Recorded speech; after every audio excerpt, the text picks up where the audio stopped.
Halo teman-teman, ada sebuah cerita di kutub. Ya, di sebuah kutub ada sebuah perusahaan yang bergerak di bidang pengolahan ikan.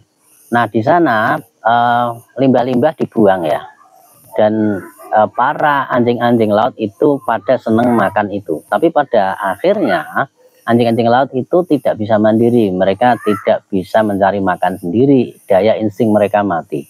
Nah, pada satu ketika pabrik itu tutup dan akhirnya anjing-anjing laut itu banyak yang mati. Nah, ada sebuah peneliti itu datang ke sana dan dia membawa 3 ekor anjing laut. Walhasil anjing-anjing laut itu belajar dari anjing laut yang dibawa oleh sang peneliti dan akhirnya bisa hidup lagi karena mereka kemudian bisa ahli dalam berburu. Nah, cerita di atas mengandung sebuah pengalaman dan juga sebuah pelajaran ya teman-teman, di mana kita ketika membantu orang, kenapa sering terjadi justru orangnya nggak berterima kasih, itu yang pertama. Yang kedua, kenapa kita itu ketika katanya dalam hukum karma itu ketika kita berbuat baik kita juga akan mendapat kebaikan, dan ternyata kan tidak harus seperti itu.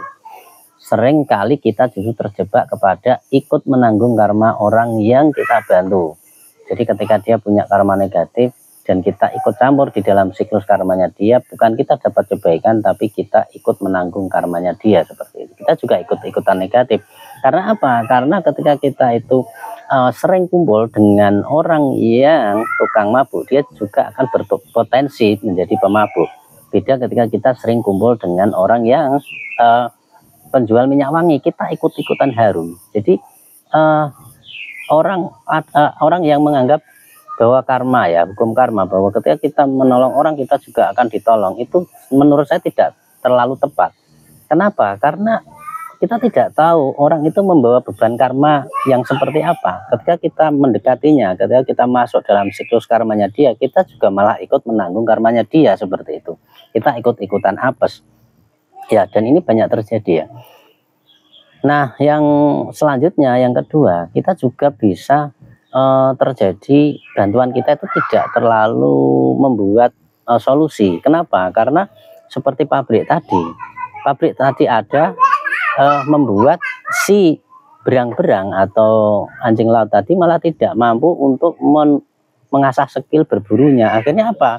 Mereka ketergantungan dengan pabrik tersebut. Sama ketika kita memberi bantuan pada orang, jangan-jangan bantuan kita membuat dia mati, jangan-jangan membuat dia tidak bisa mandiri, jangan-jangan dia lupa bahwa dia punya kaki dan ketergantungan dengan kita. Akhirnya ketika tidak ada kita, maka dia akan mengalami masalah seperti itu. Jadi bantuan itu seringkali tidak memberikan solusi, tapi hanya memberikan solusi sesaat, tapi membuat masalah yang lebih panjang, seperti itu. Oke, terima kasih.